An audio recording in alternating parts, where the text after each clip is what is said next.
Hey guys, welcome back to my YouTube channel. I'm Maria Fit. I think it's just Maria Fit on here, but welcome back to my YouTube channel. Sorry I've been a bit MIA on YouTube and I guess in live. Excuse the mess. This is stuff I want to show you, and then this is just my working from home setup. Also, I haven't Invisalign since I've last done a video, so I'm a bit yeah. Also, I may break into an accent that I have no business speaking in. I apologize. I just can't help it sometimes. Lastly, my hair is a bit, I just can't.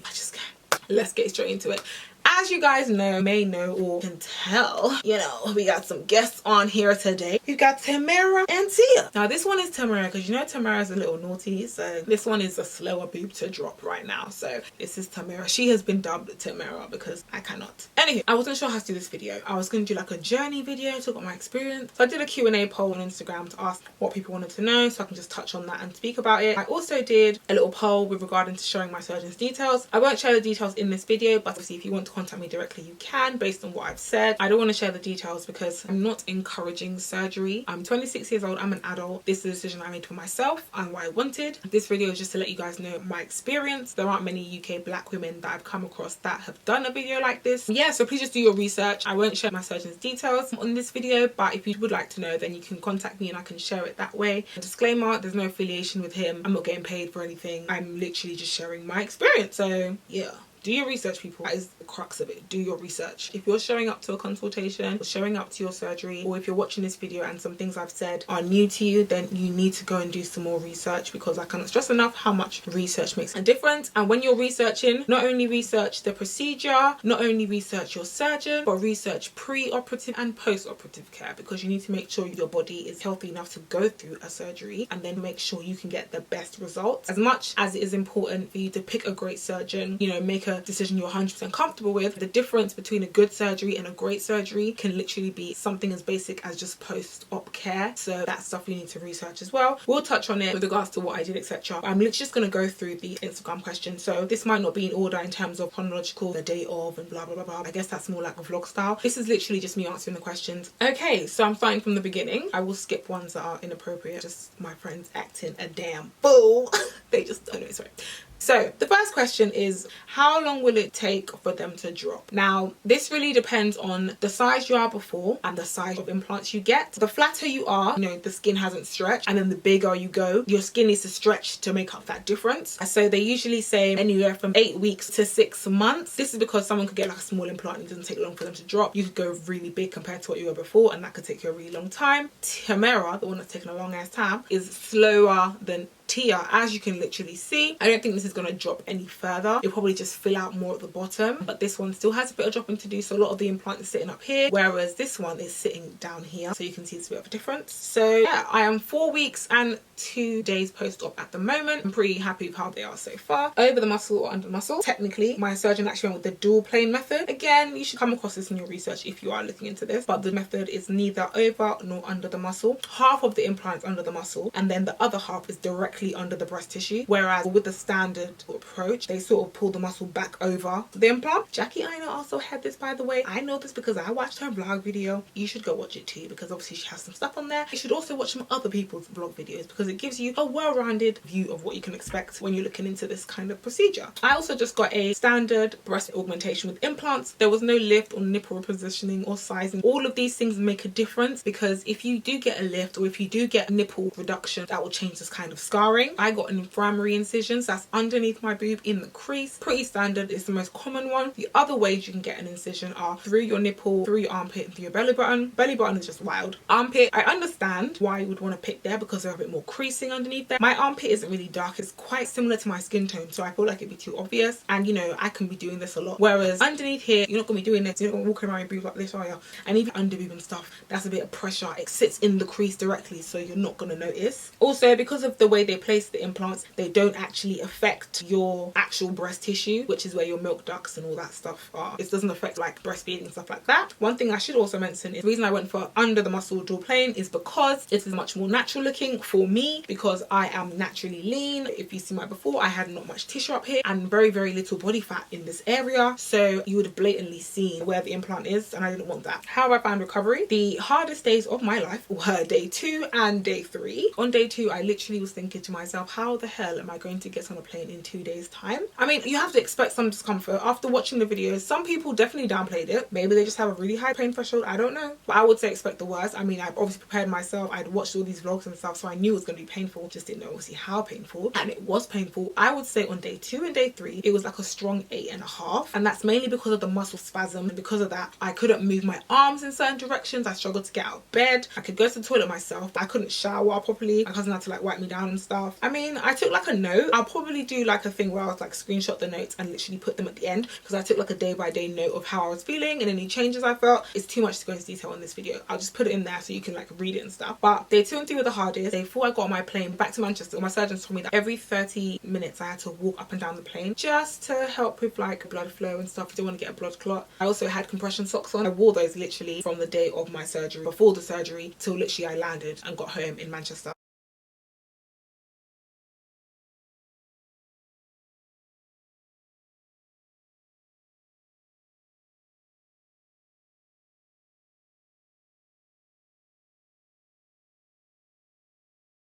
My surgeon gave me muscle relaxers, painkillers, paracetamol. People in America get like oxycodone, you know, oxycodone, whatever you call it, and Percocets, and I was getting paracetamol. Anyway, antibiotics, paracetamol, muscle relaxer. By day 6, I actually started my period that day. I should have taken my last painkiller on day 5. Because of my period and like the cramp, I took it on day 6. But that was the last day I had my painkiller. Last day I had my muscle relaxer. And he also gave me an antibacterial cream to apply it on the incision once a day for 20 days. That's what I did. And that was like this antibiotic to help fight off any infection. I bought Dettol soap as well to use instead of like my usual Dove, because antibacterial, and I wasn't trying to catch nothing, you know? Recovery wasn't too bad. You have to sleep on your back for 4 weeks. I slept upright on my back for like 3.5 weeks, and that was a nightmare in terms of my back pain. Obviously as well, because of your pain, it wasn't pain, it was just more tightness. And because of the tightness, it was painful when you took like deep breaths. It felt like the skin in between my boobs was like stretching. When I would like take a deep breath, I had to like literally time it and take it easy. I made sure I didn't sneeze. Like when a sneeze came, I sent it back to the sender, like back to sender you go, because I wasn't trying to rip my chest down the middle. It's because of the tightness I started to hunch over. Because I was hunching over, my back was killing me. Now if you're someone who trains, if you're someone who goes to the gym,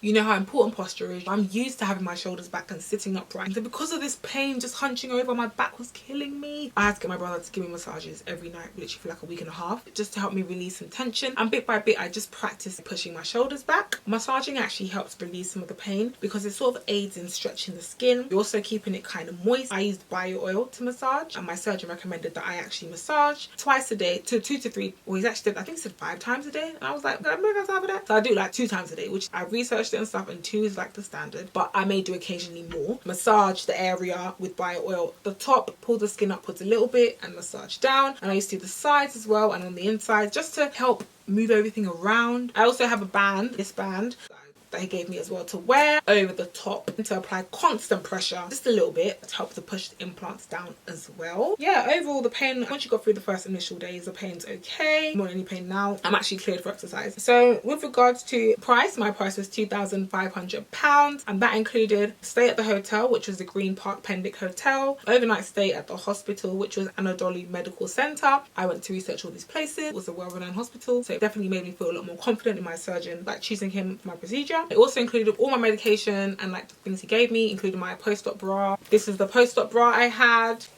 It included the band that he gave me. Also included all my transfers, so like picking me and my cousin up from the airport because she came with me, driving us back and from appointments and stuff. It included my COVID test costs, my anesthesiology test, my blood work test, and the surgery. I had to pay a £200 deposit, and then I paid the rest in cash when I got there. So this is the bra, nothing fancy. I will show you some other ones I bought as well. So all in all, I think I paid around £2,900 because I paid for flights, and then also I bought cosmetic medical insurance. You want to protect yourself in these instances in another country as well, so I got that too. Scarring. With regards to scarring, I got inflammatory incision that sits right in the crease, so you can't, I don't know why I'm talking like this, but anyway, it sits right in the crease. You can't tell really. If you're looking at me straight on, like if I had nothing on, you wouldn't see it. This one you can see a bit more because as you can see, it's a little bit higher. It hasn't actually dropped. This one on the other hand, you can barely see it it now because it's almost fully settled at the bottom and my scar is sitting right in the crease. I wasn't really concerned. I'd like watched all the video and it seemed okay. It was just standard. Like, you're gonna have a scar. Obviously you want to have as minimal scarring as possible. I also researched post-operative care with regards to scarring and found that silicone scar gels, silicone scar sheets were good for reducing the appearance of scarring and hypertrophic scars and even keloids. And then I just confirmed with my surgeon when it was okay for me to use that. And I started using that after I stopped using the antibiotic cream. So I used that for 20 days and then I started using the scar sheets afterwards. The scar sheets I found so far are really good.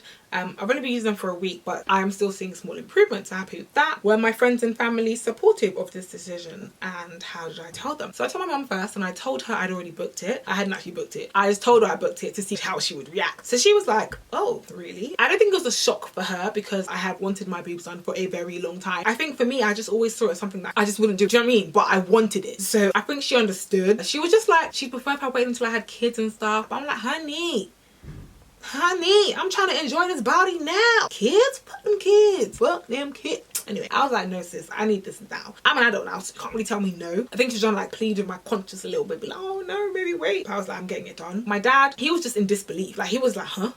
Can I get your boobs done? Huh?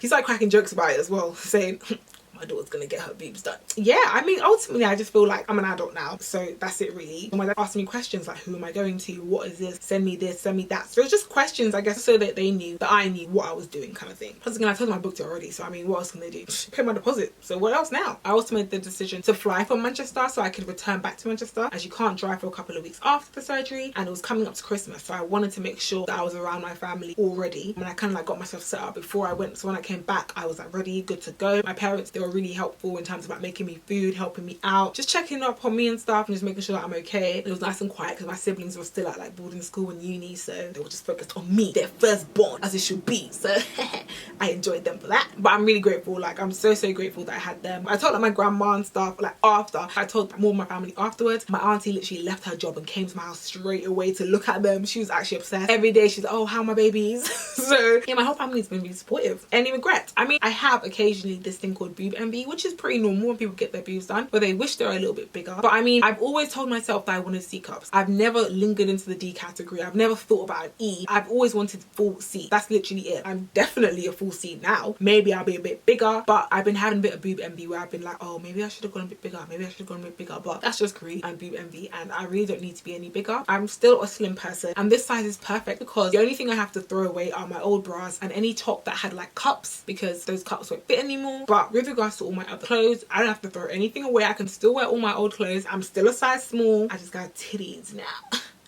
Yeah, so I don't have any regrets. Like, I love my boobs. I am 100% happy with my boobs. This one's looking a bit funny because it's not dropped yet, but I know that once they both drop, I will be 100% happy. Titties out in a, get me to the beach, anyway, feeling. So with feeling, I can't really tell what the feeling is because they're still pretty firm. I would call the feeling right now like a chicken fillet. You know, chicken fillets you put in your bra to like give you a push? That's what it feels like at the moment. I mean, it's still softer in some areas, but pretty firm. I mean, they jiggle a little now as well, but again, when I drop some fluffs, the implant should feel like my own breast, to the point where I can't feel the implant anymore. But yeah. How many cc's? So because I had one boob that was smaller than the other, I opted for 350 and 375. After doing my research, I knew that I wanted to sit around the 375 range. I didn't really want to go any bigger than that, which is why I know this boob envy is just boob envy. So they put 375 in this boob because it was naturally smaller, and then 350 in this one because it was a bit bigger. Also, because it was bigger, it's dropped a bit faster because the skin is already stretched in that one, and because the implant is also smaller, didn't have to stretch as much. Whereas because this one was naturally smaller and the implant is even bigger than this one, there's a lot more stretching to do.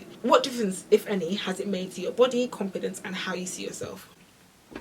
When I say I am 100%, like, they don't even look how they should be looking when they're done, but I am just, I love them. I love them. Like, I actually love them. And now I can wholeheartedly say I love my body. Not like I hated my body before, but obviously I went to the gym. I worked on the areas that I didn't like so much, and I made them areas that I love. With my boobs, there was just nothing I can do for that in the gym. Now that I have this surgery, I 100% feel like now I can achieve the body of my dreams in the gym. And I mean, obviously, because I'm still healing and because obviously we're in lockdown COVID, I haven't really been able to go anywhere or wear anything or do anything. But once we're allowed out and these babies have dropped, oh honey, how long did the procedure take? Oh, I actually don't know the answer to this question. But on average, they do take 30 minutes to like an hour and a half. on average, so I'll say it was probably in there. I've been wanting to get my boobs done forever, so it was just about time. I mean, the process with regards to actually booking the surgery and getting it done. Okay, I said, you know what, I'm getting my boobs done when I got back from Dubai, so like November, and I booked my surgery like a week and a half later, and I booked it for December the 10th, so that was the day of my surgery. Now I know that sounds a bit rushed, a bit quick, but it wasn't a question of me determining whether or not I wanted the surgery. That was 100% done deal. It was more so about finding a surgeon. Now, because in a short period of time I dedicated a lot of time, if that makes sense. I actually spent day and night literally researching surgeons and stuff and watching vlogs. I probably watched a vlog every single day leading up to my surgery, more than one vlog, let me not lie, so I could see people's like experiences, their recovery, the sizes. One tip is that when you go on and watch a vlog, have a look at their stature, look at their physique, what they were like before, what they're like now, then go onto their Instagram and look at how the boobs look in clothes. That gives you a better idea of what they look like when they've dropped a bit more, what they look like sizing wise, if you like that size, just compared to yourself, give you a better idea of what to expect. Another thing you should do is when you're looking for boob before and after augmentation pics, look at women that have boobs similar to yours before. That gives you a better idea of what you can expect after your procedure, so that's what I did as well. Also check out Real Self. They have like a forum for like surgeries. Literally any question you have about this surgery will be answered on there by a professional, by a qualified surgeon. So any questions, check it out, and they're there. Even now, if I'm feeling something that I can't remember if this is normal or not, I Real Self it, or I ask my patient coordinator for my surgeon. For the process of booking it, I'll talk about that quickly. I went on Whatclinic and I found my surgeon via there. They have like a directory of different surgeons with reviews, kind of compare the market-ish kind of thing, and you can then go from there. I narrowed it down to 5, then I narrowed it down to 3, then I shared this in my group chat and had my friends go and like look at their pages and look at their work and give me their opinion. It's just good to have fresh eyes when you want something, so not desperately, but when you really want it, and if you're like me, tunnel vision, I want it now. It's very easy to miss things, so I wanted fresh eyes, people that I know obviously have my best interest at heart, looking at this and giving me their opinion. And then I settled on like top 2. I spoke to them, and based on their like reply time, the information they gave me, one surgeon recommended that I get an uplift. I don't even have boobs to lift, bro. What are you on about? Anyway, he was cancelled. One person replied to me after I'd already had my surgery, and I was like, yeah, I already had this surgery, but thanks. It was just one of those things, like, as much as you can be a great surgeon, if your customer service stinks, then your customer service stinks. So yeah, I found my surgeon on Whatclinic. It wasn't really word of mouth. I told them what I was after. They recommended what technique they'd use, what implant they use, etc. The implant that they used for me were Mentor implants, round, high profile. This is the box. It also comes with a little card for each breast, just so if anything happens down the line, you have all the information you need. So I went with high profile. High profile is narrower at the base and it has more projection from the chest. There's low profile, there's moderate plus, and there's high profile, then there's ultra high. As they go up, they get narrower in base size and they project more. So the low profile would be wider at the base and it's quite flat. As you go up, it sort of gets smaller at the bottom and then bigger. So I went for, that's what you recommended, high profile. Happy with that. So obviously I get a bit of projection from my chest. Yeah. Was there any advice for black skin, i.e. how we are prone to keloids? I didn't ask about this because I researched it and I looked on Real Self. I mean, if you know you are prone, and when I say prone, I know that as black people we are more prone, but if you've had like piercings and scarring or deep cuts or whatever before and you've not had a keloid, it's quite unlikely that you get a keloid. It does happen, but it's less of a chance. So if you know you are prone to keloids, inform the surgeon. That way they can take extra preventative measures for you, and there's some other techniques that they can use or other things they can do to help you prevent that even more. I did actually look into scar treatment for myself, just because, like I said, he can be a great surgeon, but how I look after the work that he's done is what will really determine my final result. So for me, I use silicone scar sheets and I use that over my incision. Use them up to a week per sheet. Keep them on for about 22 hours a day. Take them off when you're showering, when you're going to the gym. But that basically is clinically proven to help reduce hypertrophic scarring, reduce the appearance of scarring, make them lighter, make them flatter, and actually helps with keloids as well. Obviously, you want to prevent these things anyway, but you can't prevent the scar. That's happening. I went with scar sheet rather than scar gels because one, gives you extra layer of protection over the scar. There's no rubbing against it, unlike with the gel. Also with gel, it can wipe off, whereas the strips are literally on there all the time. Yeah, I'll insert some pictures of scarring. Again, I'm only 4 weeks, so I mean, I'm not expecting madness, but I'm happy with how they're looking. Was I concerned with them looking natural afterwards? No, because I'd watched, you'd be surprised how many people have boob jobs. If you watch these vlogs, a lot of women are going from A cups to C cup and it looks completely natural. Like, you can't even tell they've had these surgeries. If they didn't do a video, you wouldn't know. So I think that's what's fooling a lot of people. A lot of people don't just go because they want to have huge boobs. A lot of people just want to have natural looking boobs, and a lot of people end up with that result because they pick a modest size that goes with their body. So I wasn't worried about natural, and because I went the dual play method, yeah. And I mean, you know, they're fake boobs. Do you know what I mean? Like, they can only be so natural, if that makes sense. But that was something I was happy to accept. So where did I do my surgery? Did I mention that I flew to Turkey? I'm not sure, but yes, I did it in Turkey.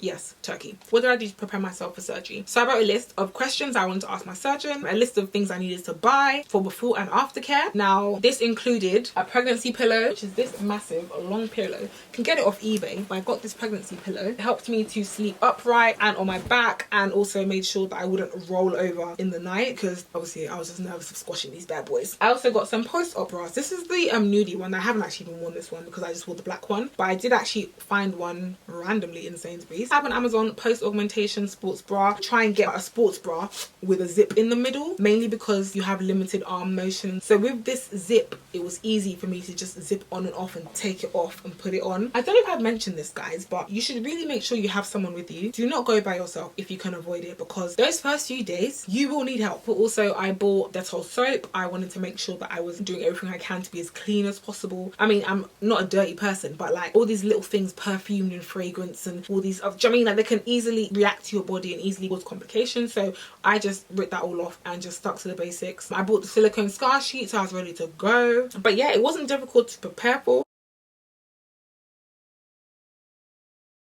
Your coordinator, whether that's in London or abroad, should be able to answer your questions, even post-surgery. Like, if you need anything else or if you need more information, if you're not sure about something, if something happens, they should be able to advise you on that. The most thing that was like nerve-wracking for me was the fact that I got to another country in a pandemic. I was just nervous that something would happen that would get in the way of me getting my surgery. So for me, to be honest, like, I had no doubts about my surgeon, I had no doubts about the procedure. I was fine, I was good to go. But I feel like the anxiety was just like, I didn't want to get all excited and hyped up and ready for the surgery, and then it doesn't happen because of one reason or another. So because of that, I was just really anxious. Literally, I was praying to God, like, please, I do not want to leave this country without my boobs. I couldn't exercise for at least 3 weeks after the surgery, couldn't drive for at least 2 to 3 weeks after the surgery. With exercise, actually, my surgeon did say I could go back to exercise lower body only, like no upper body at all, at like 3 weeks, but I decided to wait a bit longer. A lot of surgeons and research say 4 weeks usually, so I just stuck with 4 weeks, because if he said I can go back at 3 weeks, me going at 4 weeks isn't going to hurt me, it's going to be better, if that makes sense. So I'll be going back tomorrow's exercise. I can't do upper body though for at least 6 weeks, and that's how long you need to wear a sports bra for. So you should wear a sports bra for at least 6 weeks. Before I had my boobs done, I used to wear my sports bra all the time anyway at home, just as like a top. So I think I'm probably going to stick to that habit. It's better anyway, because gravity is always fighting against your boobs, whether they're natural or fake, and so naturally they're going to eventually sag a bit more. But with a sports bra, you know, a bit more frequently into bed and stuff, and they're quite comfortable anyway. Get a loose one or something, it's going to prevent the sagging process. So I'm just going to stick to that really, because I'm used to it. I can't train chest though for at least 3 months, he said, which is fine because I don't really train chest anyway. The only thing I'm really nervous about upper body is pull-ups. I had a look at research, and some people say 8 to 12 weeks, just seeing how I guess your body responds. So I'm going to test it out at 8 weeks. I'm basically just going to see how my body feels, also obviously following my surgeon's advice. Coping without exercise, it would have been harder if gyms were open and people could actually go to the gym and stuff, but because people can't, I feel like, we're all in the same boat now. I'm sorry guys, I didn't feel like I was missing out. There's no rush to go anywhere because everywhere is closed. So like, ultimately I'm getting maximum recovery time, so that works for me, to be honest. By the time we're allowed out again, these titties would have dropped, baby, and I'll be out in the streets. Give me to the club. Anyway, so as I said before, I got 350 in this one and 375 in this one. So you can't actually get measured because of the way the boobs work in terms of they need to drop first. They're not in their final position, so you can't actually get measured yet until about, again, 6 to 8 weeks. You can get measured around then, but I probably won't be buying a proper bra until like 3 months, because by then my boobs should have settled and dropped and fluffed a lot more. But I was like an A, B. I'm gonna go with an A because I definitely did force the B, but A, I'm most likely going to be like probably like a C or a D, or maybe even both. width, because you know how some bras you need bigger or smaller, so I'll probably be like a C or D. So I keep this eye is really, my eyelashes stressing me out. I wanted to get the surgery because I knew that I would feel better. Like, I knew that that's what I wanted. I knew I'd like my body more. I knew I liked my breasts more. I knew I didn't like my breasts before, and so having breasts was just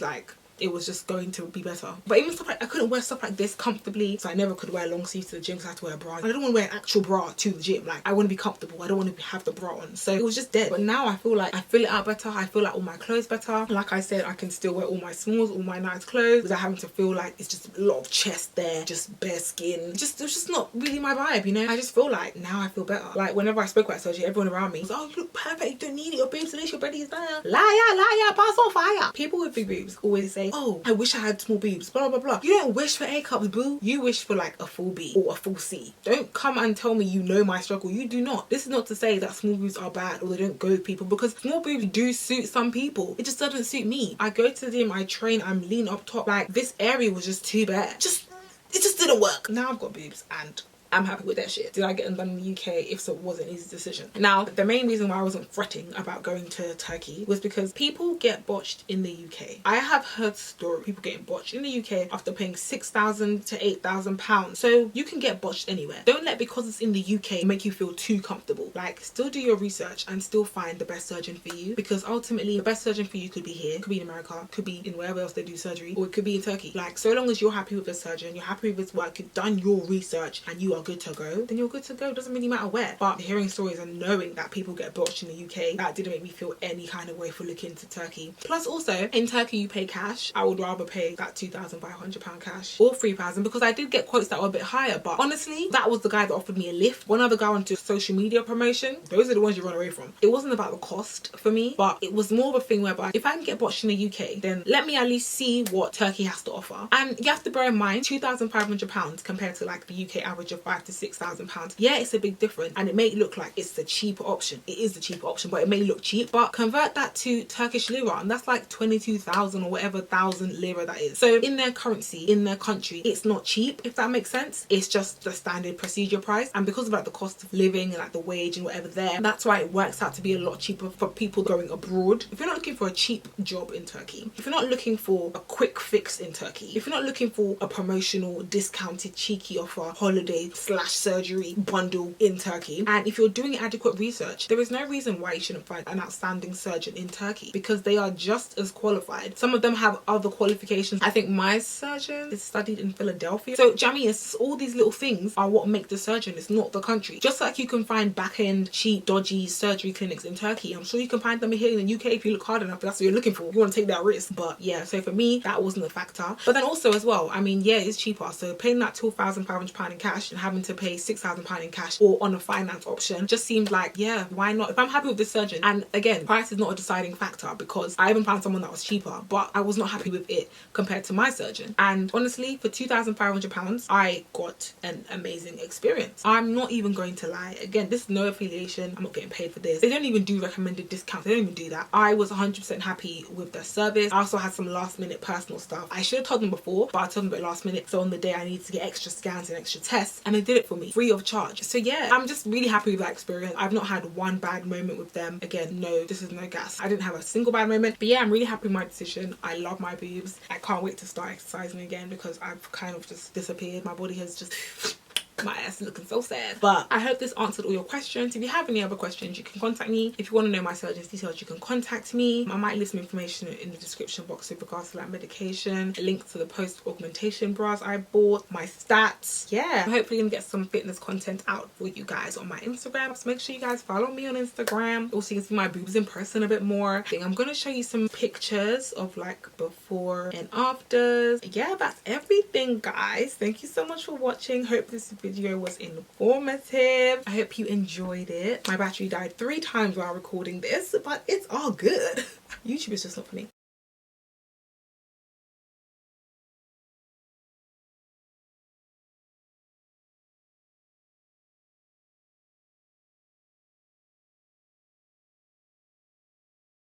I think that's everything I wanted to say. I hope I didn't miss anything out. Thanks for watching.